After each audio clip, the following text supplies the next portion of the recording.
जय हिंद साथियों। Junior assistant के मॉडल प्रैक्टिस सेट में आप सभी का स्वागत है। तो साथियों, यह मॉडल प्रैक्टिस सेट आपका तब तक चलेगा जब तक आपका एग्ज़ाम नहीं हो जाता, चाहे वो आपका 5512 हो, चाहे 3284 पोस्ट के लिए जूनियर असिस्टेंट हो। तो यह क्लास आपकी रेगुलर चलेगी। और देखिए, बाबू बैच में हम बात करें तो 14 प्रैक्टिस सेट हमारे कंप्लीट हो चुके हैं बाबू बैच में। और यह हमारा जो है नया मॉडल प्रैक्टिस सेट, तो आज का तीसरा हमारा मॉडल प्रैक्टिस सेट है। इससे पहले इसका हमारा 2 मॉडल प्रैक्टिस सेट कंप्लीट हो चुका है। तो चलिए, हम गागर में सागर अर्थात छोटे ही वीडियो में हम सारे टॉपिक कवर करने वाले हैं। और चैनल पर पहली बार जुड़े हैं तो ज़रूर अपने भाई को सपोर्ट करें, और आपके सपोर्ट से ही हमें मोटिवेशन मिलेगा और हम आपके लिए और बेहतर काम कर सकेंगे। तो चलिए, यहाँ से हिंदी और परिज्ञान लेखन योग्यता से हम शुरू करते हैं। और यहाँ से आपको यहाँ पर गद्यांश देखने को मिलेगा। और गद्यांश में कह रहा है कि सर्दियों के दिन थे, एक बालक सुबह के समय अकेला स्कूल जा रहा था। रास्ते में एक स्टेशन था। वह रेल पटरी के पास से गुजर गुजर रहा था कि अचानक उसकी नज़र रेल के पटरी पर गई। वह उखड़ी हुई थी। बालक ने घड़ी घड़ी देखी, गाड़ी आने वाली थी। उसने सोचा कि अगर गाड़ी इस पटरी से गुजरेगी तो इसका भयंकर परिणाम हो सकता है। अभी वह उससे आगे सोच भी ना पाया था कि गाड़ी सीटी सुनाई दी। बस फिर क्या था, बालक के सामने एक ही लक्ष्य था कि मुसाफिरों की जान बचाना। देखते ही देखते इंजन दिखाई देने लगा। बालक कूदकर दोनों पटरियों के बीच खड़ा होकर अपनी कमीज हिलाने लगा। ड्राइवर की नज़र उस बालक पर पड़ गई। उसने ब्रेक लगा दी, लेकिन गाड़ी बिल्कुल बालक के पास आकर रुकी। ड्राइवर ने क्रोध से पूछा, क्या तुम्हें अपनी जान की कोई परवाह नहीं? गाड़ी क्यों रोकी? बालक ने रेल की उखड़ी हुई पटरी दिखाई और कहा, अगर मैं ऐसा ना करता तो सैकड़ों लोगों की जान चली जाती। तो साथियों, ये हमारा छोटा सा जो था गद्यांश था। अब गद्यांश से हम बनने वाले प्रश्न देखेंगे। और यहाँ पर पहला ही प्रश्न है, बच्चे ने जो है घड़ी क्यों देखी?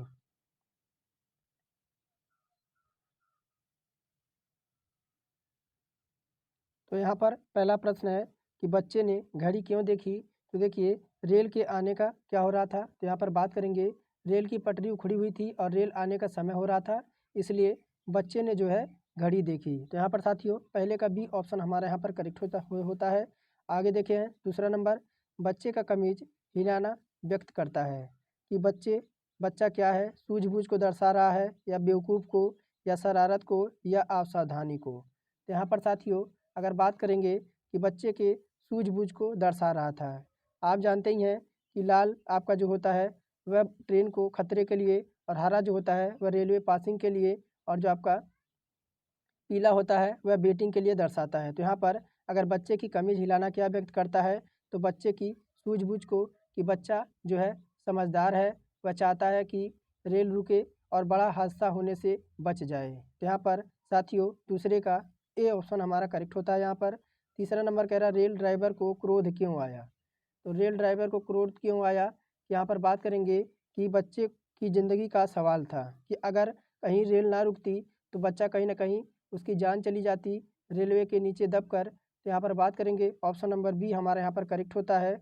आगे हम बढ़ते हैं तीसरे नंबर की ओर। और अब अगर आप गद्यांश अच्छी तरह से करते हैं तो आपके 4 नंबर 5 नंबर यहाँ पर फिक्स हो जाएंगे। तो चलिए आगे देखते हैं, चौथा नंबर क्या कह रहा है कि टूटी पटरी को देखकर ड्राइवर के मन में बच्चे के प्रति क्या आया।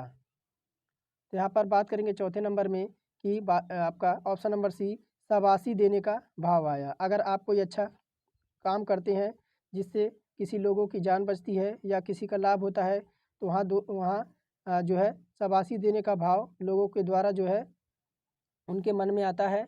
यहाँ पर सी ऑप्शन हमारे यहाँ पर करेक्ट होता है। पाँचवा नंबर है, लोगों की जान बचाने का कार्य बच्चे के किस गुण को प्रकट करता है। तो यहाँ पर हो जाएगा क्या कि परहित को, क्या परहित को, लोगों की जान बचाने के कार्य में निहित पर जो है परहित गुण को जो है यहाँ पर जो है प्रकट करता है। तो साथियों, पाँचवे का डी ऑप्शन यहाँ पर हमारा करेक्ट होता है। आगे देखते हैं हम। अब देखिए, यहाँ पर आपका बेसिक क्वेश्चन देखने को मिलेगा। अब तक आप लोगों ने गद्यांश देखा। और 6 नंबर है यहाँ पर, यह नग मग है तब चरण रखियो, किस अलंकार का यह उदाहरण है। तो यहाँ पर बात करेंगे, ये आपका अपनहुत है। क्या है यहाँ पर? अपनहुति है। जहाँ उपमेय का निषेध करके उसमें उपमान का आरोप लगाया जाता है वहाँ पर अपनुहूति अलंकार होता है। यह मन, देखिए, यह ना मन है तब चरण रखियो, मैं जो है अपनुहूति अलंकार है जहाँ उपमा के 4 अंक में कोई एक अंक लुप्त होता है या अर्थात गायब हो जाता है।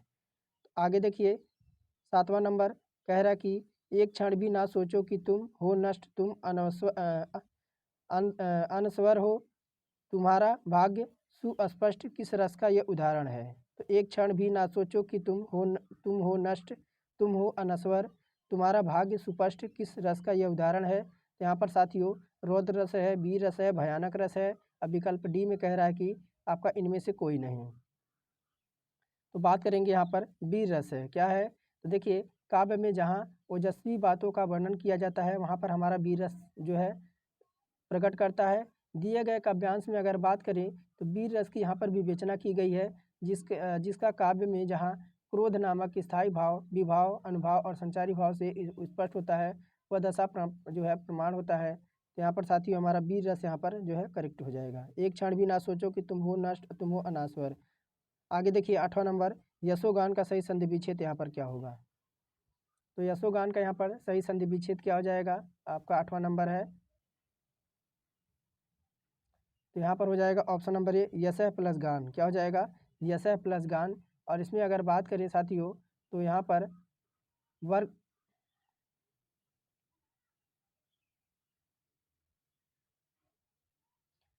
तो यशः प्लस गान यहाँ पर हो जाएगा। ऑप्शन नंबर ए विकल्प हमारे यहाँ पर करेक्ट हो जाएगा।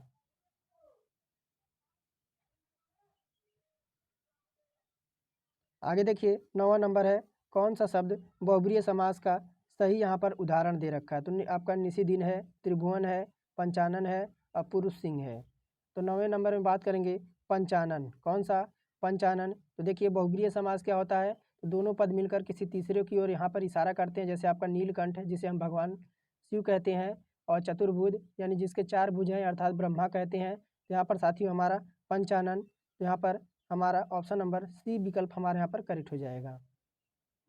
तो 5 है आनंद जिसके अर्थात यहाँ पर बहुब्रीहि जो आपका हो जाएगा ऑप्शन नंबर सी विकल्प। आगे देखिए पत्र शब्द का अर्थ नहीं यहाँ पर होता है। तो पत्र का अर्थ यहाँ पर नहीं होता है। तो पत्र क्या होता है, तो पत्र नकार्थी शब्द होता है जिसका अर्थ होता है जैसे पत्ता, पंख, चिट्ठी, लेख, यह सब पत्र का जो है अर्थ होता है। लेकिन यहाँ पर ऑप्शन नंबर डी लेख का अर्थ यहाँ पर नहीं होता है। क्या होता है, देखिए पत्र का अर्थ आपका पत्ता भी होता है, लेख भी होता है, चिट्ठी भी होती है, लेकिन यहाँ पर लेख आपका जो है नहीं होता है। आगे देखिए सदैव शब्द में संधि कौन सी है। सदैव शब्द में संधि पूछी जाती है यहाँ पर 11 नंबर में। तो सदैव में आपकी जो होती है वह वृद्धि संधि होती है। वृद्धि संधि देखिए ऑप्शन नंबर सी में दे रखा है, यहाँ पर वृद्धि संधि होगी। और इसकी संधि विच्छेद अगर करें तो सदा प्लस ए होगा। क्या हो जाएगा साथियों, सदा प्लस का हमारा ए हो जाएगा, सदा प्लस ए हो जाएगा। यहाँ पर छोटा ए और बड़ा आ के बाद अगर ए और या आए तो दोनों के स्थान पर आपका जो है क्या हो जाता है, तो आपका हो जाता है, यहाँ पर वृद्धि संधि हो जाएगी। आगे हम बढ़ते हैं 12 नंबर की ओर। और 12 नंबर देखिए यहाँ पर क्या कह रहा है, कह रहा है प्रत्येक शब्द में आपका उपसर्ग है। प्रत्येक शब्द में उपसर्ग क्या है, तो उपसर्ग वह होता है जो वाक्य के आगे जुड़कर उसके अर्थ में जो है परिवर्तन लाता है। तो यहाँ पर 12 में बात करें तो यहाँ पर प्रति हो जाएगा। क्या हो जाएगा, यहाँ पर प्रति आपका उपसर्ग है एवं मूल इसका शब्द हो जाएगा। आगे है वैज्ञानिक शब्द में प्रत्यय लगा हुआ है। वैज्ञानिक, जब आप कई बार वैज्ञानिक देखिए प्रत्यय आपका अगर आपको प्रत्यय निकालना है तो जो पूछा जाए उसको आप 3-4 बार रटिए। तो वैज्ञानिक वैज्ञानिक जब हम कई बार बोलेंगे तो यहाँ पर साथियों इक प्रत्यय निकल के आएगा। कौन सा, तो इक निकल के आएगा। तो देखिए बड़ी ई मत लगाइए क्योंकि यहाँ पर देखिए आपका बड़ी ई लगाएंगे तो गलत हो जाएगा। क्यों, क्योंकि यहाँ पर आपका छोटी ई वैज्ञानिक में दे रखा है, इस वजह से हम छोटी ई लगाकर वैज्ञानिक हम करेक्ट कर देंगे। आगे हम बढ़ते हैं बहुत दिन बाद दिखाना अर्थ के लिए मुहावरा यहाँ पर क्या हो जाएगा। बहुत दिनों बाद दिखाना अर्थ के लिए मुहावरा अगर हम पूछा जाता है हमसे तो बहुत दिनों के बाद दिखाना अर्थ का जो मुहावरा होता है वह ईद का चाँद हो जाना हो। क्या हो जाएगा, ईद का चाँद होना। और 15 नंबर है धोबी का कुत्ता ना घर का ना घाट का। इस लोकोक्ति का अर्थ आपको बताना है यहाँ पर 15 नंबर में। तो आप सब जानते ही हैं कहीं कहीं का ना रहना यानी कहीं का ठौर ठिकाना ना होना, ये आपका लोकोक्ति का सही अर्थ आपका यहाँ पर बैठता है। तो 15 का डी विकल्प हमारा बिल्कुल करेक्ट आंसर हो जाएगा। 16 नंबर है निम्नलिखित में से यहाँ पर अशुद्ध वाक्य आपको छांटना है। तो यहाँ पर कह रहा है कृष्ण जी के अनेकों नाम हैं। क्या है? कृष्ण जी के यहाँ पर अनेकों नाम हैं। तो वाक्य में आपका यह त्रुटिपूर्ण है। देखिए अनेकों नहीं होता है, अनेक नाम होता है। क्या होता है? तो हमारा पहला ही इसमें विकल्प सही हो जाएगा कि वाक्य जो है अशुद्ध छाँटना था। तो पहले ही हमारा ऑप्शन नंबर ए विकल्प हमारा अशुद्ध हो जाएगा। अगर इसका शुद्ध देखें, यहाँ पर अनेक होना चाहिए था। अनेक हमारा अनेक अगर यहाँ पर हो जाता तो कृष्ण जी के अनेक नाम है, तो हमारा वाक्य शुद्ध हो जाता। आगे देखिए, सद्भावना शब्द में समास यहाँ पर आपसे पूछा जा रहा है। सद्भावना शब्द में समास कौन सा है 17 नंबर में? तो सद्भावना में बात करेंगे तो कर्मधारय समास हो जाएगा। सद्भावना शब्द में कर्मधारय समास हो जाएगा। इसका अगर हम समास विग्रह करें तो सत प्लस क्या हो जाएगा? भावना हो जाएगा। क्या हो जाएगा यहाँ पर? सत और प्लस हमारा क्या हो जाएगा? भावना हो जाएगा। सत प्लस हमारा यहाँ पर भावना करेक्ट हो जाएगा। आगे देखिए, यहाँ पर क्या कह रहा है 18 नंबर में? मुद्रित मनोहर मानस देखा पंक्ति में अलंकार कौन सा है? तो 18 नंबर है और 18 नंबर में हम देखते हैं इसमें अलंकार कौन सा हो जाएगा। तो मुद्रित मनोहर मानस देखा पंक्ति में आपका वर्ण की आपकी एक ही बार आवृत्ति होना से हमें क्या यहाँ पर दर्शाता है? तो अनुप्रास अलंकार होता है। देखिए यहाँ पर मैं वर्ण की आपकी आवृत्ति बार बार हो रही है। अगर यहाँ पर मैं वर्ण की आवृत्ति बार बार हो रही है तो यहाँ पर साथियों हमारा अनुप्रास अलंकार जो है यहाँ पर करेक्ट हो जाएगा। कह रहा वीर रस का स्थायी भाव क्या होता है? तो वीर रस का स्थायी भाव क्या होता है? तो वीर रस का स्थायी भाव हमारा उत्साह होता है। देखिए इस उत्साह हमारे यहाँ पर दे रखा है। और रति का हमारा श्रृंगार होता है और शोक का हमारा क्या होता है? तो करुण होता है। आगे देखते हैं यहाँ पर कह रहा कि दामनी दमक रही घन माही खल के प्रति जथा थिर नाही। इस पंक्ति में कौन सा छंद है? तो छंद से भी आपका क्वेश्चन पूछा जाएगा। तो छंद की बात करेंगे तो उक्त पंक्ति में चौपाई छंद के सममात्रिक छंद है। इसमें प्रत्येक चरण में मात्राएं अंत में 2 गुरु होते हैं। तो यहाँ पर साथियों 20 का ऑप्शन नंबर सी हमारा क्या हो जाएगा? यह आपका चौपाई है। क्या है? चौपाई है। और चौपाई में बात करें तो इसका यह आपका एक सममात्रिक छंद होता है। इसके प्रत्येक चरण में मात्राएं होती है, अंत में 2 जो है गुरु होते हैं। आगे देखिए 21 नंबर कि निम्नलिखित में से भाववाच्य का इसमें उदाहरण कौन सा है? तो जहाँ पर भाव दर्शाया जा रहा हो वहाँ पर भाववाच्य तो हमारा बनना ही तय है। यहाँ पर अब जो है क्या कह रहा है? अब चला जाए। अब चला जाए तो देखिए यहाँ पर अब चला जाए तो यहाँ पर कहीं ना कहीं भाव को दर्शाया जा रहा है। तो ऑप्शन नंबर ए विकल्प हमारा करेक्ट हो जाएगा। आगे है नेताजी ने कहा था कि तुम मुझे खून दो मैं तुम्हें आज़ादी दूंगा। इस वाक्य में कौन सा चिन्ह लगा हुआ है?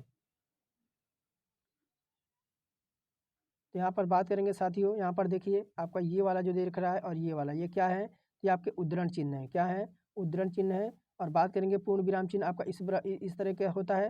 प्रश्नवाचक वाक्य आपका इस प्रश्नवाचक मार्ग इस तरह का होता है और अल्प विराम आपका इस तरह से होता है और अर्ध विराम एक और होता है जो इस तरह से आपका लगा होता है। आगे देखते हैं। आगे कह रहा है कि वह काम नहीं करता वाक्य में अव्यय पद है। तो वह काम नहीं करता वाक्य में अव्यय पद कौन सा है?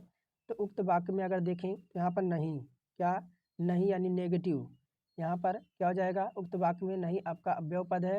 अन्य पुरुषवाचक सर्वनाम क्रिया के करता है। क्या है? तो अन्य जो है पुरुषवाचक क्रिया सर्वनाम के ये सब करता है। लेकिन यहाँ पर हमारा विकल्प नंबर सी नहीं हमारा जो है इसमें करेक्ट आंसर हो जाएगा। 24 नंबर है निम्नलिखित में से कौन सा शब्द में ऋषि की मात्रा का उपयोग हुआ है? यानी यहाँ पर बड़ी ऋषि आपका दे रखा है ऋषि वाला। तो यहाँ पर बात करेंगे 24 नंबर में तो ऋषि की मात्रा का उपयोग किसमें किया गया है? तो यहाँ पर बात करेंगे आपका वर्षा में तो नहीं है, ना ही क्रिया में, ना ही रिपु में। आपकी हो जाएगी वृष्टि। वृष्टि में आपका ऋषि का मात्रा का उपयोग यहाँ पर हुआ है। और बात करेंगे यहाँ पर 25 नंबर में स का उच्चारण स्थान इसमें से कौन सा है? तो स से सलगम वाला की बात करेंगे। यहाँ पर इसका उच्चारण जो होता है वह तालु से होता है। किसका? इसका आपका तालु से होता है। आगे बात करते हैं 26 नंबर में निष्ठा का अंग्रेजी में अगर हम एकल शब्द में कहें तो अंग्रेजी में निष्ठा का जो है रूपांतरण क्या होता है? तो 26 नंबर में तो निष्ठा का अर्थ क्या होता है? या प्रति सच्चा या प्रेम विश्वास प्रतिस्पर्धा। या अंग्रेजी में अनुवाद करेंगे तो आपका लॉयल्टी हो जाएगा। क्या यहाँ पर हो जाएगा? तो लॉयल्टी हो जाएगा। या निष्ठा का जो है अंग्रेजी में आपका रूपांतरण हो जाएगा। और यहाँ 27 नंबर कह रहा है कि निबंध शैली क्या होती है? निबंध शैली क्या होती है? तो निबंध की शैली यह तरीका होता है जिसमें लेखक अपने विचारों को जो है व्यक्त करता है। तो यहाँ पर बात करेंगे निबंध में शब्दों का चुनाव और भाषा। Option number B. यहाँ पर बात करेंगे साथियों कि इस शब्द में चुनाव, वाक्य निर्माण, भाषा का स्तर महत्वपूर्ण होता है। निबंध की शैली जो होती है वह सरल, स्पष्ट और प्रभावी तरीके से होनी चाहिए ताकि पाठक आसानी से विचारों को जो है आपके समझ सके। तो ऑप्शन नंबर बी विकल्प हम यहाँ पर करेक्ट कर देंगे। आगे देखते हैं निबंध लेखन में संगति का क्या महत्व होता है। निबंध लेखन में संगति का महत्व पूछा जा रहा है। तो देखिए ऑप्शन नंबर ए हो जाएगा, विचारों का क्रम और तार्किक संरचना होनी चाहिए। अगर ये सब रहेगा तो जब विचारों का सही तरीके से आप तार्किक रूप से जोड़ सकते हैं तो निबंध अधिक प्रभावी और स्पष्ट आपका हो जाता है। इस वजह से इसका महत्व हमारा काफ़ी बढ़ जाता है। 29 नंबर है, पत्र की शिकायत में प्रिय शब्द का प्रयोग हम किसके लिए कर सकते हैं। तो प्रिय शब्द का जो हम यहाँ पर यूज किसके लिए करेंगे, तो देखिए मित्रों के लिए। हम क्या कहते हैं, प्रिय मित्र। प्रिय मित्र शब्द का प्रयोग अनौपचारिक पत्रों के लिए किया जाता है। जो मित्र रिश्तेदार के लिए होता है, यह पत्र की शुरुआत में हम प्रति स्नेह लगाते हैं। आगे हम देखते हैं 30 नंबर और लास्ट प्रश्न होगा, उसके बाद हम देखेंगे आपका रीजनिंग। आधिकारिक पत्र किसके उल्लेख जारी किया जाता है आधिकारिक पत्र में। तो आधिकारिक पत्र में आपका 30 नंबर है। तो यहाँ पर बात करेंगे साथियों आधिकारिक पत्र में। तो आधिकारिक पत्र में ऑप्शन नंबर ए हमारा हो जाएगा संबोधन के लिए। किसके लिए, तो यहाँ पर साथियों ऑप्शन नंबर ए संबोधन के लिए यहाँ हम जो है आवश्यक है। यह पत्र के उद्देश्य और प्राप्तकर्ता जो जिसे प्राप्त करेगा उसके प्रति हमारा सम्मान दर्शाता है। जैसे कि हम लिखते हैं मान्यवर, प्रिय महोदय आदि, यह सब औपचारिक पत्र के प्रचलित हैं और यह पत्र की शुरुआत होता है और प्राप्तकर्ता की स्थिति और सम्मान को हम दर्शा सकते हैं। तो ऑप्शन नंबर ए विकल्प हम करेक्ट कर देंगे। आगे हम देखते हैं, कह रहा है निम्नलिखित वेन आरेख में वृत्त सब्जियों को निरूपित करता है। त्रिभुज, देखिए यहाँ पर 31 नंबर है। यहाँ पर कह रहा है कि आपका वेन आरेख में वृत्त आपके सब्जियों को निरूपित कर रहा है, त्रिभुज जड़ों को, और आगे ऊपर आपका मिलेगा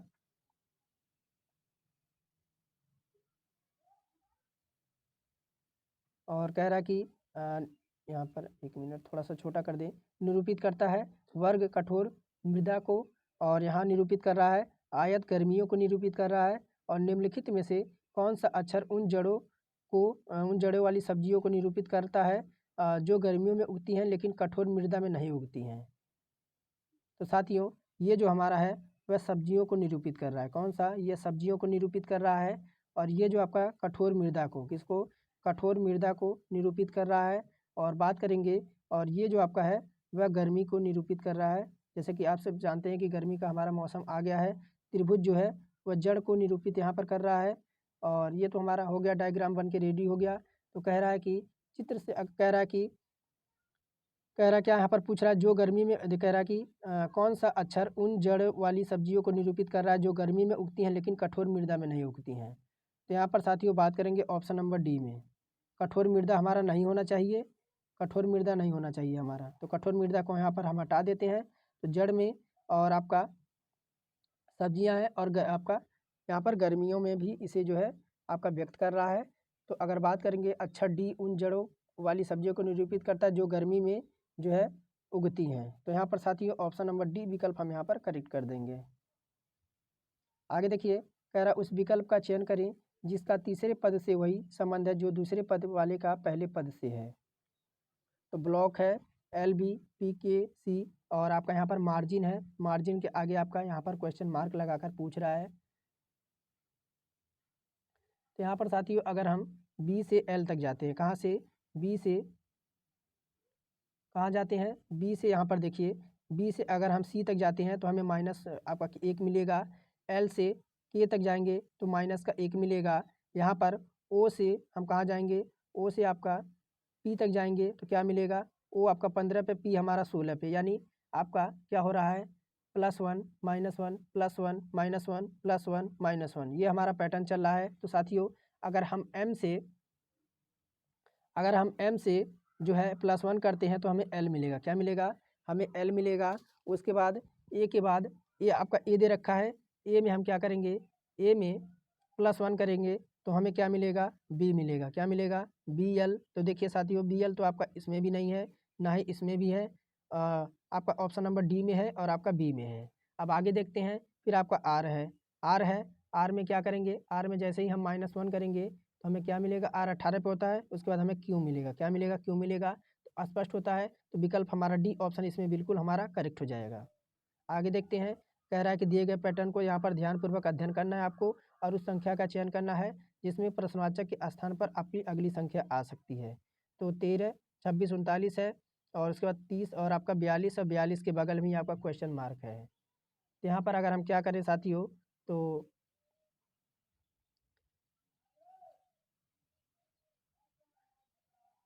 हमारे यहाँ पर आपका यहाँ पर देखिए 17, 16 और 15 भी आपका नीचे दे रखा है।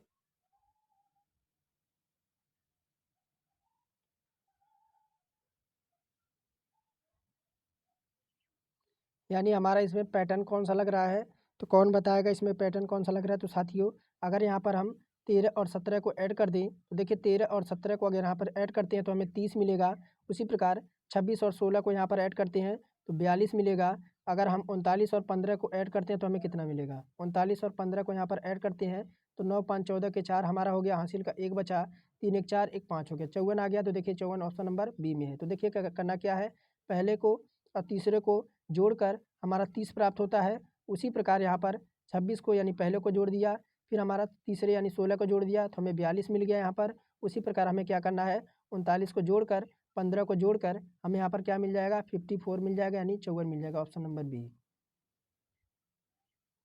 कह रहा है आपको यहाँ पर क्या दे रखा है कि दिए गए चित्र में कागज के एक टुकड़े को यहाँ पर मोड़ कर क्रम मुड़े हुए टुकड़े को काटना है और विधि विधि दर्शाई गई है। यह कागज को खोलने पर आपको कैसा दिखाई देगा। तो यहाँ पर देखिए कागज़ को मोड़ा, फिर आपको इस तरह इस क्रम में मोड़ा, फिर यहाँ आपका इस शेप में काट दिया। अगर इस शेप में काट दिया है तो इसे अगर हम खोलेंगे तो ये हमें कैसा दिखाई देगा।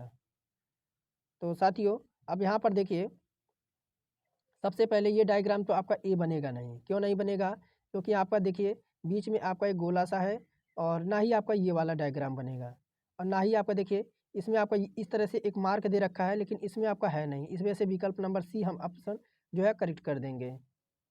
आगे कह रहा है कि स्केल है, लंबाई है, आपका ऑडोमीटर है। तो यहाँ पर देखिए तापमान दे रखा है, करंट है, गति है और आपका वर्षा है। तो यहाँ पर जिस प्रकार स्केल स्केल से हम क्या नापते हैं, तो लंबाई नापते हैं, उसी प्रकार ऑडोमीटर से हम क्या करते हैं, तो ऑडोमीटर से हम जो है गति यानी स्पीड मापते हैं। तो साथियों अगर आप डेली जो है ऐसे जो है मॉडल प्रैक्टिस सेट जो है कवर करते हैं तो आप जो है ज़रूर अच्छा स्कोर जो है यूपी ट्रिपल से जो है अटेम्प्ट कर सकते हैं। तो 36 नंबर है और 36 नंबर में हम देखते हैं आगे कि हमारा क्या दर्शा रहा है। कह रहा है यहाँ पर 5 मित्र बैठे हुए हैं। आपका 5 मित्र हैं, कौन कौन से 5 मित्र हैं, पी क्यू आर एस दक्षिण दिशा की ओर यहाँ पर मुख करके एक पंक्ति में बैठे हैं। तो 5 मित्र हैं, पी क्यू आर एस और दक्षिण दिशा में मुख करके बैठे हुए हैं और क्यू मध्य स्थान पर बैठा है, यानी क्यू मध्य स्थान पर बैठा है। पी देखिए एक एस है, देखिए टी तो आपका है लेकिन टी इसमें आपका दर्शा नहीं रखा है, लेकिन मैं आपको बताता हूँ यहाँ पर। जैसे आपके 5 मित्र हैं और यहाँ 5 मित्र की बात करेंगे, 1, 2, 3 और 4 और 4 आपके यहाँ पर मित्र आपके बैठ गए और एक आपका पाँचवा है। पाँचवा है जो है आपका क्या है, तो क्यू है। क्यू को सबसे बीच में बैठाया गया है और कह रहा है कि क्यू मध्य मध्य स्थान पर बैठा है, पी पश्चिम सिरे पर बैठा है, यानी पी पश्चिम सिरे पर बैठा है। तो देखिए पी आपका यहाँ पर हो जाएगा, पश्चिम सिरे पर आप इसको बैठा देंगे। फिर कह रहा है जैसे जैसे आपका क्वेश्चन कह रहा है वैसे वैसे करते जाइए, फिर आपको उत्तर के लिए परेशान नहीं होना पड़ेगा। फिर कह रहा है टी जो है आर और क्यू के एक ही ओर बैठे हैं। टी जो है देखिए टी को हम यहाँ बैठा देते हैं, टी जो है आर के कह रहा है कि टी जो है आर और क्यू के एक ही ओर बैठे हैं। तो क्यू आर टी एक ही ओर बैठ गए। आपका एक बचा, एक कौन बचा, एक आपका बचा है वह एस बचा है। कौन बचा है, एस बचा है। हम एस को यहाँ बैठा देते हैं। तो अब देखिए प्रश्न में हमसे क्या पूछा जा रहा है, आर के व्यक्ति दो आर के आर पी और आर के बीच दो व्यक्ति बैठे हैं। तो पी देखिए पी और आर के ठीक बीच में आपके एस और क्यू बैठा हुआ है। कह रहा है क्यू और पी के बीच में कौन बैठा है, तो क्यू और पी के बीच में कौन बैठा है, तो आपका एस बैठा है। कौन बैठा है, क्यू और पी के बीच कौन बैठा है साथियों, तो यहाँ पर हमारा एस बैठा है। तो चलिए देखते हैं, आपका ऊपर दे रखा होगा बाकी विकल्प। तो यहाँ पर साथियों देखिए क्यू आपका कौन बैठा था, एस बैठा था, जो कि विकल्प नंबर सी ऑप्शन में है। कह रहा है एक काल्पनिक गणितीय प्रणाली में चिन्ह यहाँ पर माइनस का अर्थ आपका कह रहा है कि चिन्ह माइनस का अर्थ आपका यहाँ पर प्लस को दर्शा रहा है, यानी जोड़ है, और प्लस का आपका अर्थ यहाँ पर भाग है, और चिन्ह का यानी यहाँ पर गुणे का अर्थ आपका घटाना है और चिन्ह भाग का अर्थ यहाँ पर गुणा है और गणित के अन्य सभी नियम मौजूद प्रणाली के समान निम्नलिखित व्यंजक का मान आपको ज्ञात करना है। तो चलिए हम चिन्ह परिवर्तित करके देखते हैं हमारा उत्तर कौन सा। व्यंजक आपका यह दे रखा है 240 गुणे 72 प्लस का 8 और प्लस का 24 और माइनस का 6। तो यहाँ पर साथियों क्या है 240 है 240 है और यहाँ पर क्या कह रहा है गुणा का अर्थ हमारा माइनस कह रहा है तो हमने माइनस लगा दिया 72 हो गया। उसके बाद आपका प्लस का क्या कह रहा है प्लस को यहाँ भाग कह रहा है तो हमने भाग यहाँ पर लगा दिया 8 कर दिया। उसके बाद यहाँ पर क्या है तो फिर आपका प्लस है तो हमारा गुणा हो जाएगा। उसके बाद हमारा क्या हो जाएगा 24 और माइनस का क्या हो जाएगा यहाँ पर प्लस का क्या हो जाएगा प्लस का हमारे यहाँ पर 6 हो जाएगा। तो जैसे जैसे कह रहा था हमने जो है चिन्ह जो है परिवर्तित कर दिया। अब यहाँ पर साथियों 240 माइनस और 8 9 हमारा कितना होता है 72 होता है माइनस का हमारा यहाँ पर 9 हो जाएगा और गुणा कर देंगे 24 और प्लस का क्या हो जाएगा यहाँ पर 6 हो जाएगा। इतना हो गया। अब देखिए बराबर लगाएंगे 240 और यहाँ पर हम जो है 9 और गुणे 24 कर देंगे तो 24 गुणे हमारा 9 कितना होता है साथियों तो 216 होता है। कितना होता है यहाँ पर 216 होते हैं और प्लस का हमारा 6 हो जाएगा। अब यहाँ पर साथियों 240 और आपका यहाँ पर प्लस का 6 है तो प्लस का 240 और प्लस का 200 प्लस का 6 ये कितना हो जाएगा 246 हो जाएगा और माइनस का 216। अब 246 में से आपका माइनस का 216 जाएगा तो हमारा कितना आएगा 30 आएगा। 30 देखिए विकल्प नंबर डी ऑप्शन में है। अब यहाँ कह रहा है दिए गए कथनों और निष्कर्षों को आपको ध्यानपूर्वक पढ़ना है और कथनों में दी गई जानकारी को सत्य मानते हुए विचार करें भले वह सामान्य रूप से ज्ञात तथ्यों से भिन्न प्रतीत होते हों और बताइए कि दिए गए निष्कर्षों में से कौन सा तार्किक रूप से जो है कथनों का पालन करता है। तो कथन और निष्कर्ष से हमारे यहाँ पर क्वेश्चन है और कह रहा है कि यहाँ पर सभी नीले सफ़ेद हैं। क्या कह रहा है यहाँ पर कि सभी जो नीले हैं देखिए सभी नीले क्या हैं तो सभी नीले जो हैं वह आपके सफ़ेद हैं। सभी नीले क्या हैं यहाँ पर सफ़ेद हैं। सभी नीले यहाँ पर सफ़ेद हैं और कुछ सफ़ेद स्लेटी हैं। क्या है कुछ सफ़ेद क्या है तो स्लेटी हैं।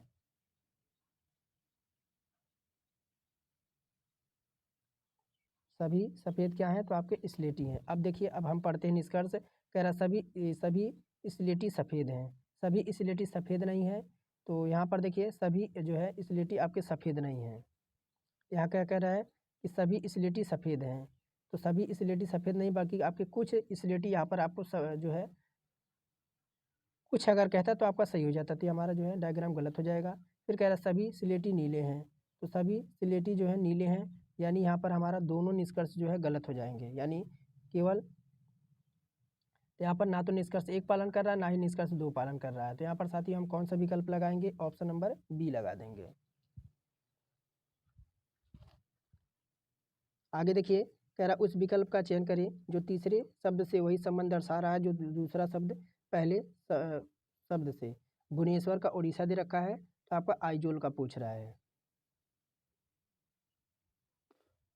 तो यहाँ पर साथियों बात करेंगे जिस प्रकार भुवनेश्वर उड़ीसा की राजधानी है। क्या तो यहाँ पर भुवनेश्वर उड़ीसा की राजधानी है उसी प्रकार हम क्या करेंगे आइजोल जो है आपका मिजोरम की राजधानी है। किसकी आइजोल जो है मिजोरम की राजधानी है।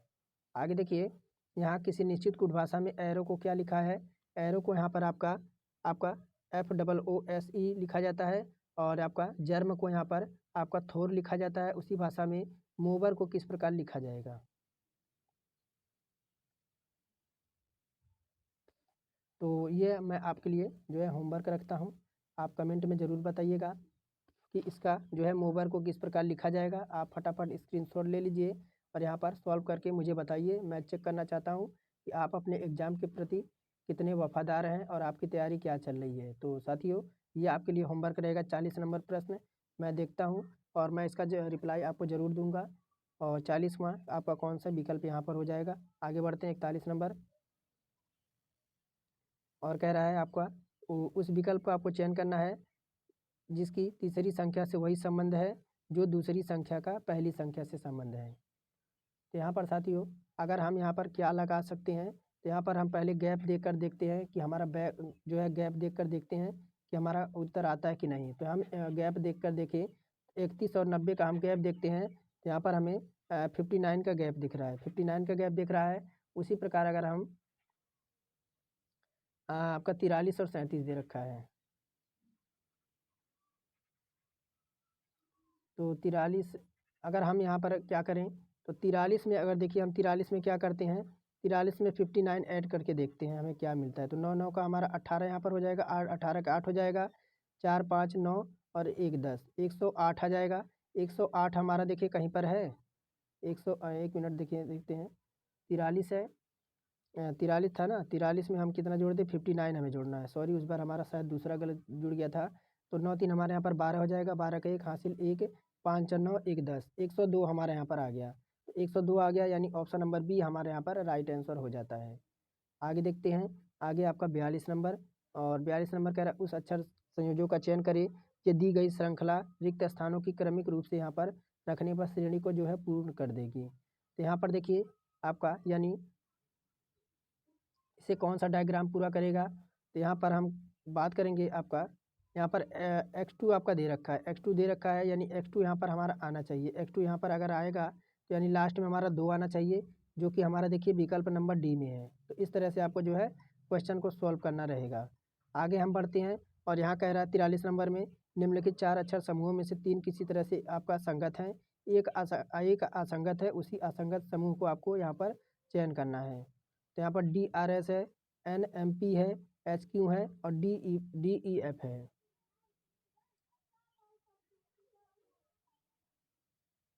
यहाँ पर DRS और HQ DEF, तो यहाँ पर साथियों हम देखें तो अंग्रेजी क्रम में तो ये आपका ये भी दिख रहा है, अंग्रेजी क्रम में ये भी दिख रहा है, अंग्रेजी क्रम में आपका विकल्प नंबर डी भी दिख रहा है, और अंग्रेजी क्रम में आपका विकल्प सी दिख रहा है। लेकिन यहाँ पर देखिए N आपका 14 पे होता है, M आपका 13 पे होता है, P आपका 16 पे होता है। तो यहाँ पर जो है आपका अंग्रेजी क्रम में आपका ऑप्शन नंबर बी नहीं है। यहाँ पर बढ़ते हैं 44 नंबर की ओर और देखते हैं हमारा क्या क्वेश्चन है। कह रहा है एक निश्चित कुछ भाषा में इंडिया माई कंट्री को आपका क्या दर्शा रहा है, यहाँ पर 85 73, और सेम इज माई फ्रेंड का अर्थ है आपका 86 34, और माई कंट्री का अर्थ यहाँ पर 73 है। तो टीम इंडिया का अर्थ यहाँ पर 69 है। उसी कोड में कंट्री का आपका कोड के लिए हम क्या प्रयुक्त यहाँ पर वाक्य करेंगे। तो यहाँ पर देखिए सबसे पहले हम यहाँ इंडिया है, इंडिया और कहाँ पर है, तो आपका देखिए पहले यहाँ पर देखते हैं, आपका इंडिया को छोड़िए, तो यहाँ पर देखिए 8 यहाँ पर भी आपका है और 8 यहाँ पर भी है, दोनों में आपका 8 कॉमन यहाँ पर मिल रहा है। उसके बाद देखिए फिर देखते हैं आपका 3, देखिए इसमें भी कॉमन है, 3 आपका इसमें भी कॉमन है, 3 आपका इसमें भी कॉमन मिल गया, और 3 आपका कहीं और भी है, तो देखिए 3 आपका यहाँ भी कॉमन मिल गया, 3 यहाँ भी कॉमन मिल गया। उसके बाद आपका इंडिया, देखिए इंडिया इसमें भी कॉमन है, उसके बाद इंडिया यहाँ भी कॉमन मिल गया हमें। उसके बाद माई, देखिए माई भी हमें कॉमन मिल रहा है यहाँ पर। तो इसी तरह से हम कोड सबका लगा लेंगे और जो बच जाएगा वही उसका कोड हो जाएगा। तो यहाँ पर हमें क्या हो जाएगा, कंट्री का कोड हमसे पूछा जा रहा है। तो देखिए यहाँ पर 3 तो हमारे यहाँ से ऑलरेडी हट ही गया, तो देखिए आपका कंट्री के लिए यहाँ पर क्या कोड बच जाएगा, तो यहाँ पर कंट्री के लिए हमारा 7 कोड बच जाएगा, ऑप्शन नंबर बी में है। बहुत ईजी होता है, बस आपको जो है जैसे जैसे कहता है वैसे वैसे आप करते जाइएगा, आपका उत्तर आसानी से आ जाएगा। कह रहा है उस विकल्प का चयन करिए जिसमें दी गई आकृति अंतर्निहित है। तो ये आकृति आपको किस में अंतर्निहित दिख रही है, ये आपको जो है यहाँ पर बताना है। तो आपका यहाँ पर आपका 45 नंबर में बात करें साथियों, ये लास्ट प्रश्न है रीजनिंग का। उसके बाद हम जो है आपका जीके देखेंगे। तो ये डायग्राम अगर देखिए, ये अगर हम देखते हैं तो स्पष्ट रूप से देखिए यहीं पर दिख रही है, कहाँ दिख रही है, ये वाली आपका आकृति यहीं दिख रही है। बाकी आपको कोई आकृति देखने की जरूरत नहीं है, ऑप्शन नंबर बी में है, ऑप्शन नंबर बी में ही दिख रही है, बाकी आपका किसी में दिख नहीं रही है।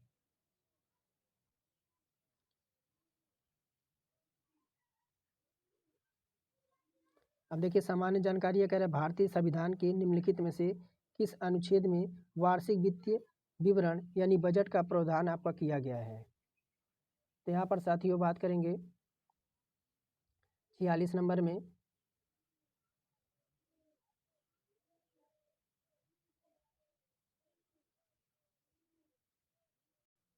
तो 46 में कौन सा आंसर हो जाएगा। तो देखिए भारतीय संविधान के निम्नलिखित में से किस अनुच्छेद में वार्षिक वित्तीय विवरण यानी बजट का प्रावधान है, तो 46 का ऑप्शन नंबर बी हो जाएगा आपका आर्टिकल 112 में। यानी भारतीय संविधान में बजट शब्द का जो कहीं अगर प्रयोग नहीं किया गया है। इस संदर्भ में भारतीय संविधान के अनुच्छेद 112 में वार्षिक वित्तीय विवरण का प्रयोग किया जाता है। इस प्रकार कहा जा सकता है कि बजट एक वार्षिक वित्तीय विवरण होता है। और यहाँ कह रहा है 47 नंबर में आपका मियावाकी पद्धति का संबंध निम्नलिखित में से किससे है? ऑप्शन है कृषि विधि, आयुर्वेदिक उपचार विधि, वृक्षारोपण विधि और उपरोक्त में से कोई नहीं।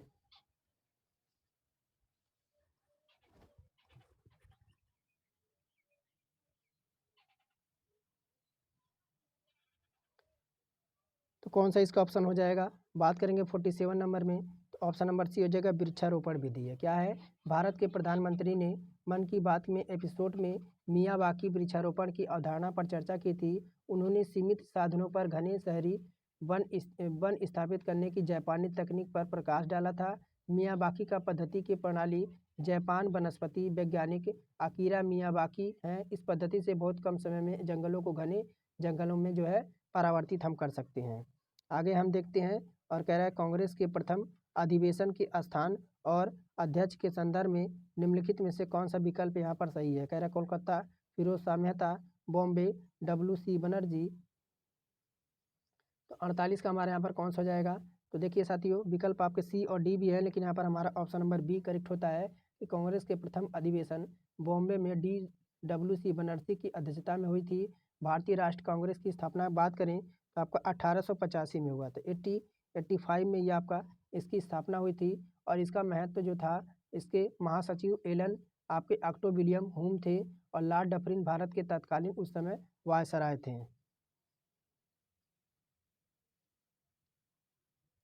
और 49 नंबर की ओर बढ़ते हैं। कह रहा कि राजस्व सुधारों का सर्वप्रथम किसने चलाया? तो राजस्व सुधारों को सर्वप्रथम किसने चलाया था? ऑप्शन है गयासुद्दीन तुगलक और अलाउद्दीन खिलजी, मोहम्मद बिन तुगलक और फिरोज शाह तुगलक। तो यहाँ पर 49 में हमारा विकल्प नंबर बी हमारा करेक्ट होता है कि आपका अलाउद्दीन खिलजी पहला शासक था जिसने केंद्रीय शासन व्यवस्था की दृष्टि से संपूर्ण भू राजस्व एवं राजस्व वित्त व्यवस्था का जो है व्यापक रूप प्रदान किया। आगे है अमीर खुसरो किस सुल्तान के दरबारी कवि थे? तो देखिए यहाँ पर ऑप्शन तो आपको दे रखा है फिरोज शाह तुगलक, और क्या दे रखा है आपका सिकंदर लोदी, बलबन और अलाउद्दीन खिलजी। तो 50 नंबर है। अगर बात करेंगे उपयुक्त विकल्प में शासकों में अमीर खुसरो अलाउद्दीन खिलजी के दरबारी थे। किसके? ऑप्शन नंबर डी हमारे यहाँ पर राइट आंसर होता है। उसने अलाउद्दीन खिलजी के आदेश पर खजाइन उल फुतूह की जो है रचना की थी। आगे है आपका लोदी वंश का संस्थापक यहाँ पर कौन था? तो लोदी वंश से जब भी आपका क्वेश्चन पूछा जाए तो आपके हो जाएंगे विकल्प नंबर सी लोदी वंश, बहलोल लोदी। कौन हो जाएंगे? बहलोल लोदी। देखिए लोदी वंश के संस्थापक बहलोल लोदी थे। अफगानिस्तान के खिलजाई कबीले के महत्वपूर्ण शासक आपके शाहू खेल नामक कुटुंब में यह पैदा हुए थे। उसने 1451 में, कब? तो आपका 1451 से 1489 तक यह दिल्ली पर इसने शासन किया था। आगे देखिए कह रहा 15 अगस्त 1947 को निम्नलिखित में से कौन भारतीय राष्ट्रीय कांग्रेस का अध्यक्ष था?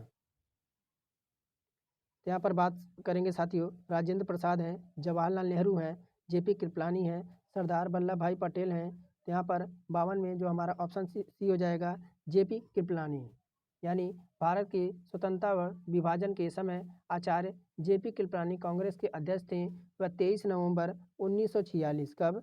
तो 23 नवंबर आपका 1946 को मेरठ के अधिवेशन में अध्यक्ष बने और नवंबर 1947 तक इस पद पर वह विराजमान थे।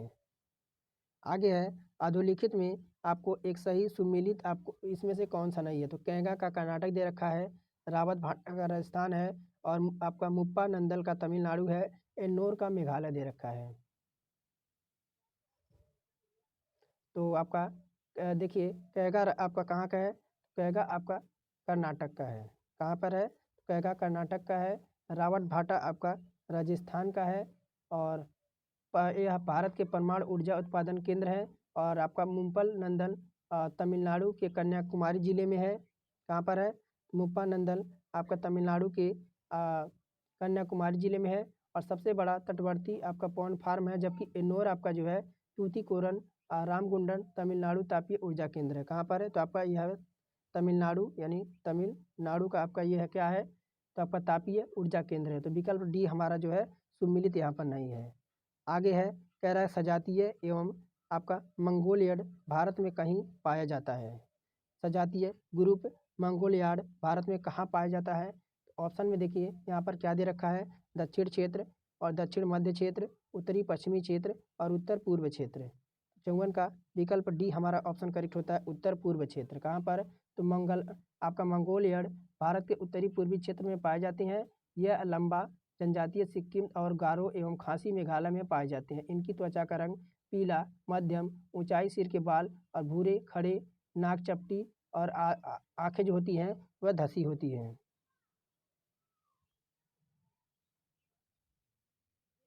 आगे है 55 नंबर।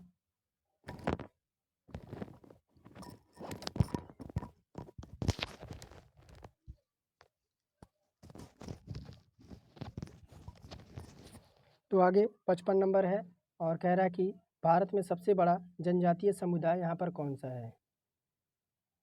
तो ऑप्शन देखिए क्या क्या दे रखा है, भील है, गौड़ है, संथाल है और थारू है। तो यहाँ पर साथियों ऑप्शन नंबर हो जाएगा भील जनजाति। कौन सी? 55 में बात करेंगे। भील जनजाति भारत की सबसे बड़ी जनजातियाँ हैं। यह दूसरी बड़ी जनजाति गौड़ है। कौन सी? तो गौड़ आपकी दूसरी है और पहली आपकी जो है यहाँ पर भील है, जो छत्तीसगढ़, मध्य प्रदेश, पश्चिम राजस्थान और आंध्र प्रदेश में यह जनजाति पाई जाती है। और संथाल जनजाति जो होती है, संथाल जनजाति कहाँ पाई जाती है? तो संथाल जनजाति होती है तो आपका झारखंड में। कहाँ पर? जेके यानी झारखंड में पाया जाता है। और भील जो है आपका भील दे रखा है। भील आपकी मध्य प्रदेश और राजस्थान की प्रमुख जनजातियाँ हैं। और थारू जनजाति जो है उत्तर प्रदेश में। कहाँ पर? थारू जनजाति आपके उत्तर प्रदेश में पाई जाती है।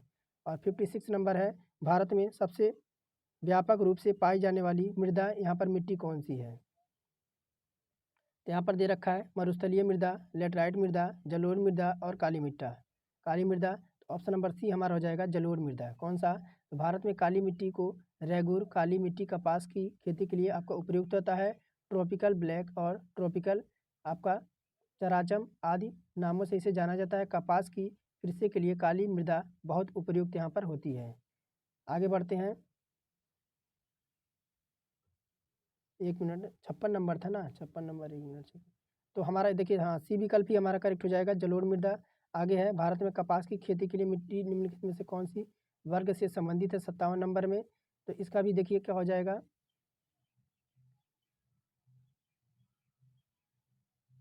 तो यहाँ पर अगर आप बात करेंगे देखिए यहाँ पर दे रखा है आपका 57 में। तो 57 में भी हमारा हो जाएगा कौन सा? तो आपका चरेनोजम। कौन सा? चरेनोजम। देखिए भारत में काली मिट्टी को रेगुर काली मिट्टी कपास के लिए आपकी अप्रयुक्त है। तो यहाँ पर आपका ट्रॉपिकल चेरोजम आदि नाम से इसे जाना जाता है। कह रहा निम्नलिखित में से कौन सा यहाँ पर सुमिलित नहीं है? तो खार्तूम का नील है, न्यूयॉर्क का हडसन है, बर्लिन का स्प्री है और सिडनी का सीन है। तो यहाँ पर बात करेंगे 58 नंबर में। तो 58 का अगर बात करेंगे विकल्प नंबर डी कह रहा है कि इसमें से कौन सा सुमिलित नहीं है? तो आपका देखिए खार्तून का सूडान का संबंध दे रखा है। तो खार्तून का आपका जो है, तो यहाँ पर आपका सिडनी का सीन आपका जो है यहाँ पर सुमिलित नहीं है। कौन सा?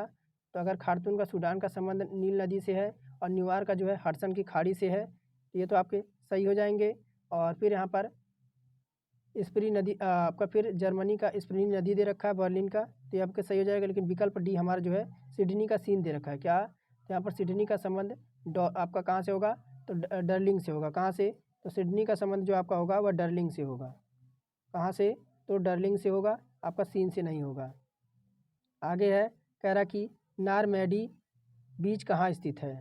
तो नारमेडी बीच कहाँ पर स्थित है? फ्रांस है, नीदरलैंड है, स्पेन है और आपका बेल्जियम है। तो 59 है यहाँ पर। तो 59 में कौन सा हमारा करेक्ट आंसर होता है यहाँ पर? तो 59 में यहाँ पर आंसर आपका ऑप्शन नंबर ए हो जाएगा, फ्रांस हो जाएगा। क्या हो जाएगा? फ्रांस हो जाएगा। नॉर्मैडी फ्रांस जो है, नॉर्मैडी बीच फ्रांस में स्थित है। यह द्वितीय विश्व युद्ध में अमेरिका के नौसैनिक अड्डा था, जिसे अमेरिका ने 1944 में जो है स्थापित किया था। कब? 900 आपका 1944 में जो है इसे अमेरिका ने जो है स्थापित किया था। भारत की न्यायवादी के संबंध में निम्नलिखित में से कौन सा कथन यहाँ पर सही नहीं है? तो कह रहा है कि वह मंत्रिमंडल के सदस्य नहीं है और बी कह रहा है कि उसे संसद के सदनों में बोलने का अधिकार है, उसे संसद में मत देने का अधिकार है, और डी कह रहा है उपरोक्त में से कोई नहीं। तो 60 नंबर है, तो यहाँ पर बात करेंगे 60 नंबर में विकल्प नंबर यहाँ पर सी हो जाता है साथियों, कि संविधान में भारत के महान्यायवादी के पद की व्यवस्था की गई है। वह देश के सर्वोच्च कानून का अधिकारी होता है और अनुच्छेद 76 के अनुसार, यानी आर्टिकल आपका 76 के अनुसार राष्ट्रपति महान्यायवादी की नियुक्ति करता है और बशर्ते उस व्यक्ति में उच्चतम न्यायालय का न्यायाधीश बनने की योग्यता रखता है। आगे है, किस कानून के अंतर्गत यह आपका विहित है कि उच्चतम न्यायालय की संपूर्ण कार्यवाही अंग्रेजी भाषा में होगी। तो उच्चतम न्यायालय कानून 1946 द्वारा, भारतीय संविधान की धारा 145 द्वारा, संसद द्वारा बनाए गए विधेयक द्वारा, या भारतीय संविधान की धारा 1948 द्वारा।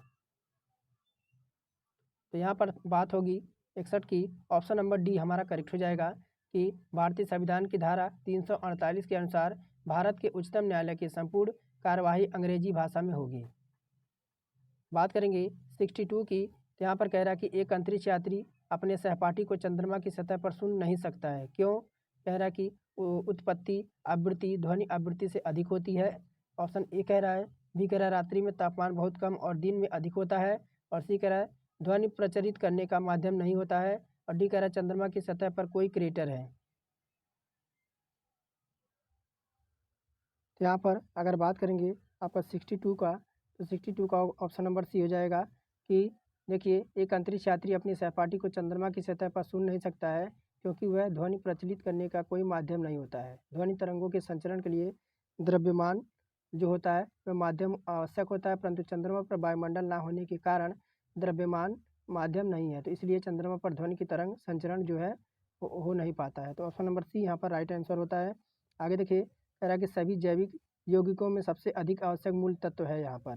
तो सभी सभी सभी जैविक यौगिकों में सर्वाधिक आपका मूल आवश्यक मूल्य तत्व है, कह रहा है गंधक, कार्बन, ऑक्सीजन और नाइट्रोजन। तो अगर बात करेंगे यहाँ पर ऑप्शन नंबर बी होता है कार्बन, क्या हो जाएगा? तो संसार के सभी जैव पदार्थिक कार्बनिक यौगिक से बने होते हैं। कार्बनिक यौगिक में कार्बन आपका अनिवार्य रूप से पाया जाता है। 64 कह रहा है कि निम्नलिखित में से किसको वुड स्पिरिट भी कहा जाता है? तो कह रहा है मेथाइल एल्कोहल, एथिल एल्कोहल और आपका एथिलीन एल्कोहल और ग्लिसरॉल।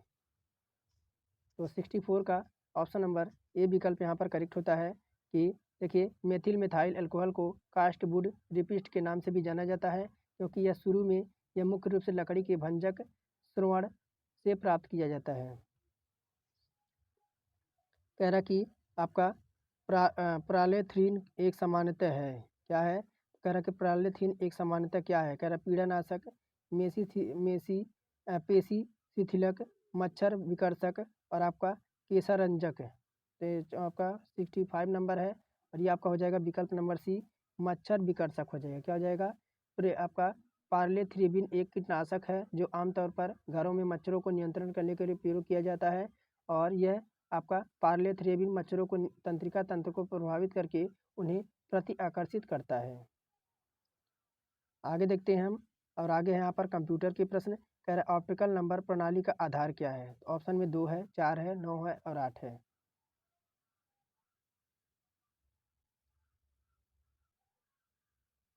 तो यहाँ पर 66 में बात करेंगे, ये आपका ऑप्शन नंबर डी यहाँ पर हो जाएगा 8 हो जाएगा। क्या हो जाएगा? 8 हो जाएगा। ऑप्टिकल नंबर प्रणाली का वह संख्या होती है जिसमें 0 से लेकर 7 तक कुल 8 संख्याएं होती हैं। 8 संख्याओं का उपयोग होने के कारण ही इन्हें ऑप्टिकल संख्या कहते हैं। इन संख्याओं का आधार आपका बेस जो होता है वह 8 होता है। कह रहा है कि कंप्यूटर का कौन सा भाग प्रयोग के संपादन को सिलेक्ट और इंटरप्रेट्स मॉनिटर करता है? ऑप्शन है मॉनिटर, अर्थमेटिक लॉजिक यूनिट यानी ALU, कंट्रोल यूनिट, और ऑप्शन डी है CPU। तो 67 में यहाँ पर हमारा करेक्ट होता है CPU। क्या होता है? तो CPU सेंट्रल प्रोसेसिंग यूनिट को कंप्यूटर का हृदय और मस्तिष्क कहा जाता है। यह कंट्रोल यूनिट और अर्थमेटिक लॉजिक यूनिट यानी ALU और प्राइमरी मेमोरी से मिलकर बना होता है। आगे है MSI का, यहाँ पर संक्षिप्त रूप पूछा जा रहा है। MSI का संक्षिप्त रूप क्या हो जाएगा? तो यहाँ पर 68 में होता है विकल्प नंबर डी आपका medium medium scale integration, option number D विकल्प यहाँ पर करेक्ट होता है। आगे कह रहा है कि निम्नलिखित में से कौन सा ऑप्शन इंटरप्रेटर के साथ सही है। तो 69 का इंटरप्रेटर एक ट्रांसलेटर प्रोग्राम होता है। क्या होता है? ऑप्शन नंबर ए देखिए, यह क्या होता है? यह एक ट्रांसलेटर प्रोग्राम होता है जो उच्च स्तरीय लैंग्वेज प्रोग्राम को एक एक लाइन करके मशीनी भाषा में जो है परावर्तित करता है, जबकि कंपाइलर क्या होता है? यह एक समय में पूरे कार्यक्रम को आपका ताबिल करता है। आगे बढ़ते हैं 70 नंबर, और कह रहा है निम्न में से कौन सी मेमोरी को कुछ समय के बाद रिफ्रेश करना पड़ता है। तो यहाँ पर देखिए एस रैम है, डी रैम है, रोम है और पी रोम है। तो यहाँ पर बात करेंगे डी रोम को, कौन सी? ऑप्शन नंबर डी आपका बी विकल्प यहाँ पर डी रोम यानी डायनेमिक रैम में डेटा अस्थायी समय के लिए स्टोर रहता है। इस मेमोरी को कुछ समय के बाद रिफ्रेश करना पड़ता है। और जबकि एस रैम जो दे रखा है, स्टैटिक रैम जो दे रखा है ये है। स्टैटिक रैम क्या होता है? ये मेमोरी होती है जिसमें डाटा तभी तक स्टोर रहता है जब तक आप कंप्यूटर ऑन रखते हैं, और कंप्यूटर बंद होते ही वह डाटा नष्ट हो जाता है। और रोम क्या होता है? Random access memory.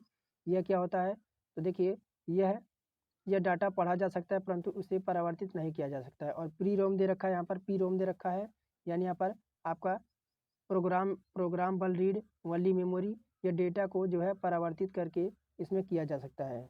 और 71 नंबर है, कह रहा कीबोर्ड डैश डैश के डिवाइस को एक प्रकार है। तो कीबोर्ड जो होता है तो आपका देखिए यहाँ पर आउटपुट दे रखा है, इनपुट है, स्टोरेज है, मेमोरी है, लिखा है हमारा यहाँ पर विकल्प नंबर बी। यहाँ पर जो है कीबोर्ड एक मुख्य इनपुट डिवाइस होता है जिसका प्रयोग कंप्यूटर में डाटा डालने के लिए प्रयोग करते हैं। आजकल 94 बटन वाला, कितना? 94 की वाला जो है बोर्ड का उपयोग किया जाता है, जिसमें आपका mouse, scanner, joystick, bar code reader, light pen, Bluetooth और इंफ्रारेड माइक आदि इनपुट डिवाइस, जबकि प्रिंटर, प्लास्टर, साउंड बॉक्स और मॉनिटर आदि आउटपुट डिवाइस हैं। आगे देखिए, कह रहा कि डैश डैश कंप्यूटर का प्रोसेसर एक समूह का स्थान है जहां डेटा को छोटे छोटे सेट में रखा जाता है। तो यहाँ पर साथियों ऑप्शन नंबर आपका देखिए BLI दे रखा है, रजिस्टर है, हार्ड डिस्क है और आपका मैग्नेटिक डिस्क है। तो यहाँ पर अगर बात करेंगे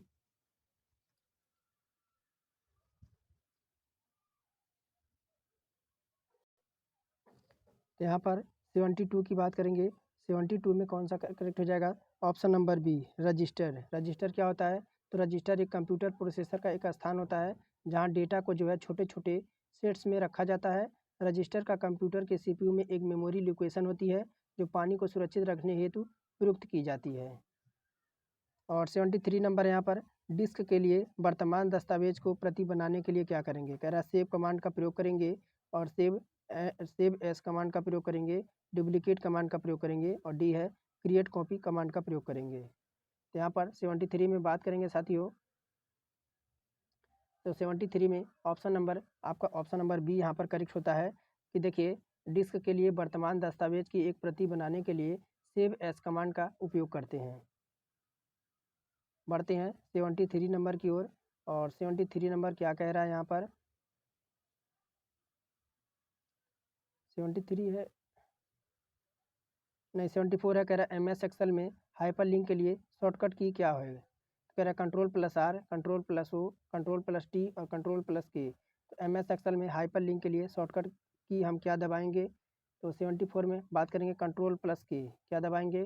तो MS एक्सेल में हाइपर लिंक के लिए Ctrl+की शॉर्टकट की का यूज करेंगे। 75 में कह रहा है कि कौन सा शॉर्टकट की MS वर्ड में स्पेलिंग की जाँच के लिए प्रयोग किया जाता है? कह रहा है F5, F11, F7 और F8। तो 75 में बात करेंगे साथियों, ऑप्शन नंबर आपका सी। अगर स्पेलिंग की आपको अगर शॉर्टकट की MS वर्ड में स्पेलिंग की अगर जांच करना हो तो हम क्या करेंगे?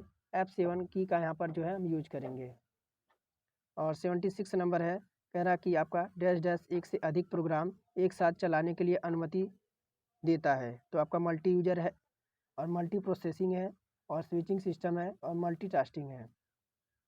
तो 76 में अगर हमारा कौन सा यहाँ पर उत्तर हो जाएगा? तो विकल्प नंबर डी। कौन सा? यहाँ पर मल्टीटास्किंग एक से अधिक प्रोग्राम को एक साथ चलाने की यहाँ पर अनुमति देता है।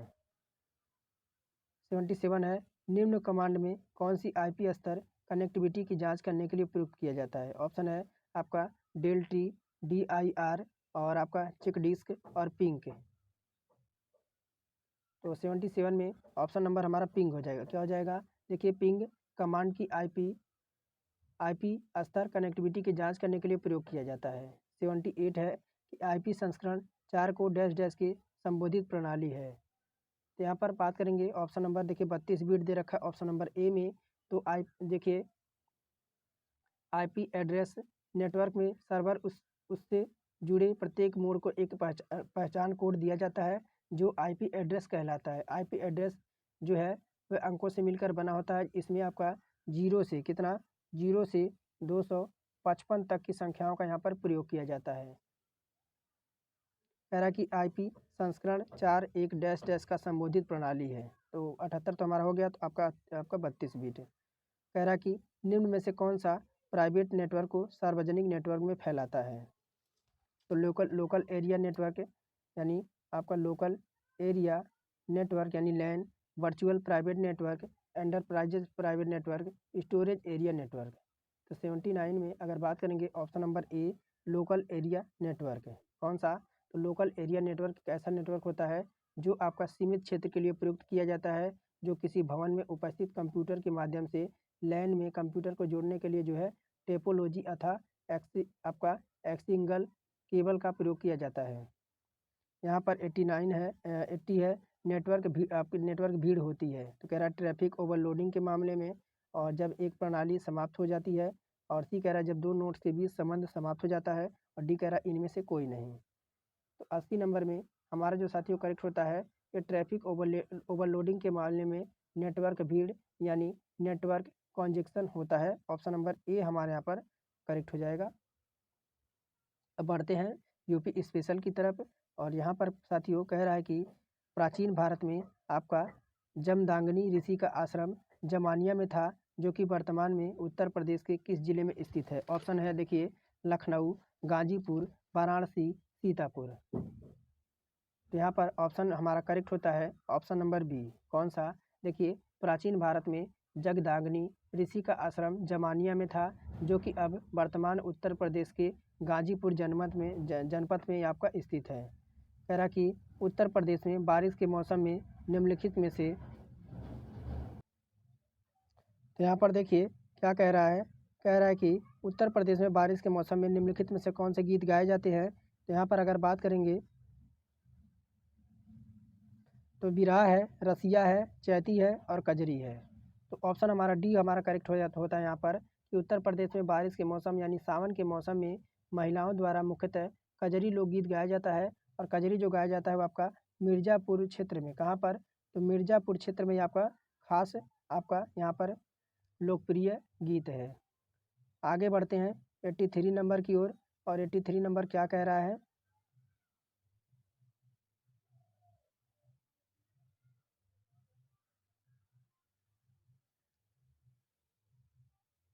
कह रहा है निम्नलिखित में से कौन सा देश भारतीय राज्य उत्तर प्रदेश की सीमाएं साझा करता है?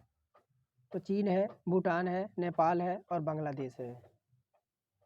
तो यहाँ पर हमारा हो जाएगा नेपाल। कौन सा? उत्तर प्रदेश की सीमा को स्पर्श करने वाला एकमात्र विदेशी देश राष्ट्र नेपाल है। जबकि केंद्र शासित प्रदेशों में अगर बात करें तो प्रदेश ये आपकी दिल्ली है। कुल 9 राज्य उत्तर प्रदेश के सीमाओं के साथ जो है सीमा साझा करते हैं। उत्तर प्रदेश के आपका सोनभद्र जिले 4 राज्यों बिहार, झारखंड, छत्तीसगढ़ और मध्य प्रदेश की सीमा यहाँ पर लगती है। और कह रहा मुरादाबाद डैश डैश कार्यों हेतु प्रसिद्ध है। उसने विश्व भर में हस्तकला उद्योग में अपना आला स्थान बनाया है। तो अगर देखिए ये आपका पीतल नगरी के लिए किसके? तो पीतल नगरी मुरादाबाद को कहा जाता है। और देखिए उत्तर प्रदेश के प्रमुख लघु एवं कुटीर उद्योग में मुरादाबाद पीतल और कलाई बर्तन और नक्काशी के लिए यहाँ पर प्रसिद्ध है। फरीदाबाद जो है कांच उद्योग और कांच की चूड़ियाँ के लिए यहाँ पर विख्यात है। आगे है 85 नंबर। निम्नलिखित में से किस ई कॉमर्स कंपनी ने खादी उद्योग की बिक्री के लिए उत्तर प्रदेश सरकार के साथ एक समझौते पर हस्ताक्षर किया है? तो ये करंट से क्वेश्चन है। और ये हमारा देखिए फ्लिपकार्ट है, स्नैपडील है, अमेजन इंडिया है, पेटीएम है। तो यहाँ पर साथियों हमारा करेक्ट होता है अमेजन इंडिया। उत्तर प्रदेश के खादी एवं ग्राम उद्योग बोर्ड के साथ अमेजन इंडिया ने समझौता यहाँ पर ज्ञापन हस्ताक्षर किया है। इस समझौते के तहत गांव में रहने वाले खादी कारीगरों को देश में अमेजन के ग्राहकों को उत्पादन बेचने का मौका मिलेगा। कह रहा है कि डैश डैश के रंग बिरंगा आपका मंत्र मुग्ध कर देने वाला मेला जो प्रत्येक वर्ष उत्तर प्रदेश के मेरठ में होली के कुछ दिनों बाद आपका है मनाया जाता है। कह रहा कुंभ मेला, नौचंदी मेला, गंगा मेला और सिकरी मेला। तो यहाँ पर 86 में बात करेंगे नौचंदी मेला। कौन सा? यहाँ पर साथियों ऑप्शन नंबर सी हमारा करेक्ट होता है, नौचंदी मेला। नौचंदी मेला उत्तर प्रदेश के मेरठ में लगता है और यह मेला हिंदू मुस्लिम एकता का प्रतीक है। और 87 है, निम्नलिखित में से कौन सा जिला उत्तर प्रदेश के बुंदेलखंड क्षेत्र से संबंधित है? तो फतेहपुर है, जौनपुर है, महोबा है और श्रावस्ती है। तो यहाँ पर बात करेंगे महोबा जो है बुंदेलखंड क्षेत्र से संबंधित है। कौन सा? Option number C Mahoba. और कह रहा उत्तर प्रदेश का क्षेत्रफल देश के लगभग कितने क्षेत्रफल के बराबर है? तो आपका 13.5% और 9.4%, 8.4% और 7.3%। तो यहाँ पर साथियों ऑप्शन नंबर डी हो जाएगा, 7.3%। और क्षेत्रफल की दृष्टि से जो है चौथा स्थान बड़ा राज्य है आपका है। कह रहा है 6वीं शताब्दी ईसा पूर्व के दौरान मथुरा के आसपास क्षेत्रों को डैश डैश कहा जाता है। ऑप्शन है पांचाल, अंग, सूरसेन और मत्स्य। तो यहाँ पर बात करेंगे 6वीं शताब्दी ईसा पूर्व के दौरान मथुरा के आसपास के क्षेत्रों को सूरसेन कहा जाता था। अंग जो था वो आपका बिहार यानी चंपा का था और पांचाल बरेली और आपका अक्षत्र था। आगे बढ़ेंगे 90 नंबर। निम्नलिखित में से किस रूमानी काव्य लेखक को उनकी कृति आपका मंदनाष्टक के लिए जाना जाता है? कह रहा रहीम, मलिक मोहम्मद जायसी, जिया उद्दीन बर्नी, सुल्तान फिरोज तुगलक। तो 90 नंबर है और 90 का हमारा करेक्ट आंसर होता है रहीम को। कौन सा? तो यहाँ पर रूमानी लेखक के रूप में रहीम दास को उनकी कृति आपका मदनाष्टक के लिए जाना जाता है। रहीम का पूरा नाम अब्दुल रहीम खान खाना था। इनका जन्म 17 दिसंबर 1556 में कहाँ पर हुआ था? तो लाहौर में हुआ था। ये मुग़ल बादशाह अकबर के संरक्षण में थे। और रहीम के ग्रंथ की बात करें तो देखिए इनकी और भी ग्रंथ थे, जैसे मदनाष्टक, रंग पंचधाई, नगर शोभा, नायिका भेद, ये सब इनकी रचनाएं थीं। आगे हम बढ़ते हैं 91 नंबर। उत्तर प्रदेश में पहली बार 1827 में प्रकाशित होने वाला दैनिक समाचार हिंदू के संपादक कौन थे? ऑप्शन है महावीर प्रसाद द्विवेदी, पद्मलाल पुन्नालाल बख्शी, मदन मोहन मालवीय और भारतेंदु हरिश्चंद्र। तो ये हमारे हो जाएंगे मदन मोहन मालवीय। कौन से हो जाएंगे? देखिए प्रदेश में 1887 में, कब? तो 1887 में प्रकाशित होने वाले दैनिक समाचार हिंदुस्तान के संपादक मदन मोहन मालवीय थे, जिनका जन्म प्रयागराज में हुआ था 1861 में। और इन्होंने 1916 में बनारस हिंदू विश्वविद्यालय की स्थापना की थी। तो इतना फैक्ट आपको याद रखना है। हम आगे बढ़ते हैं 92 की नंबर की ओर। कह रहा उत्तर प्रदेश में किस वर्ष सभी सरकारी कार्यों के लिए हिंदी का प्रयोग करना कानूनी तौर पर अनिवार्य कर दिया गया था? तो ये हमारा ऑप्शन नंबर सी हो जाएगा 1968 से। कब? तो उत्तर प्रदेश में 1968 से सभी सरकारी कार्यों के लिए हिंदी का प्रयोग करना कानूनी तौर पर जो है अनिवार्य कर दिया गया था। आगे है 94 नंबर और कह रहा है उत्तर प्रदेश के किस शहर को पूर्व का ग्रास के नाम से जाना जाता था? तो उत्तर प्रदेश के किस शहर को पूर्व के ग्रास के नाम से जाना जाता था? गोरखपुर, मुरादाबाद, बनारस और कन्नौज। तो 94 नंबर है और 94 नंबर में देखते हैं हमारा उत्तर कौन सा होता है साथियों। तो यहाँ पर ऑप्शन नंबर हमारा कौन सा हो जाएगा? आपका कन्नौज को। कौन सा? कन्नौज को। उत्तर प्रदेश के कन्नौज शहर को पूर्व में ग्रास के नाम से जाना जाता था। कन्नौज एक आपका प्राचीन नगर है जो कभी हर्षवर्धन के साम्राज्य की राजधानी के रूप में प्रतिष्ठित था। यह मुख्य रूप से कन्नौजी भाषा यहाँ पर बोली जाती थी।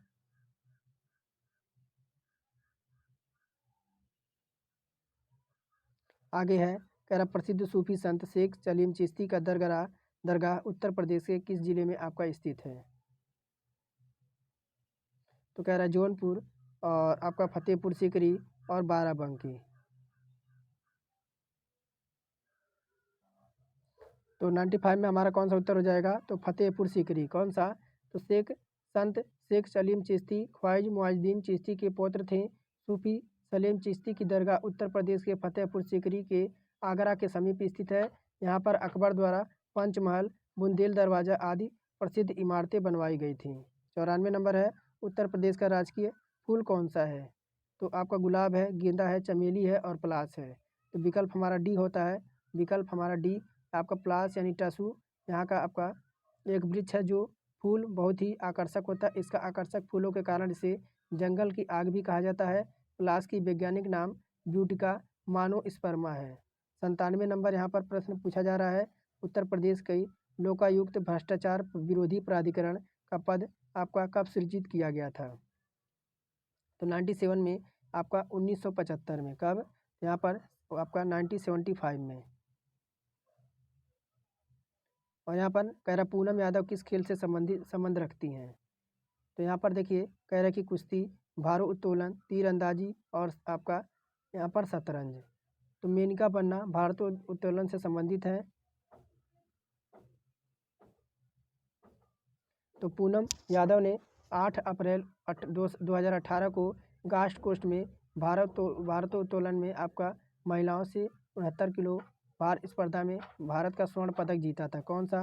भारोत्तोलन। विकल्प नंबर बी ऑप्शन हमारे यहाँ पर करेक्ट होता है। महर्षि वाल्मीकि का आश्रम ब्रह्मवर्त जो स्थित है वर्तमान में उत्तर प्रदेश के कहाँ पर? तो हमारा हो जाएगा बिठूर। कौन सा? यहाँ पर बिठूर हमारा करेक्ट होता है। और अब आज का लास्ट क्वेश्चन होगा, राष्ट्रीय कवि मैथिली शरण का गुप्त जन्म उत्तर प्रदेश पर कहाँ पर हुआ है?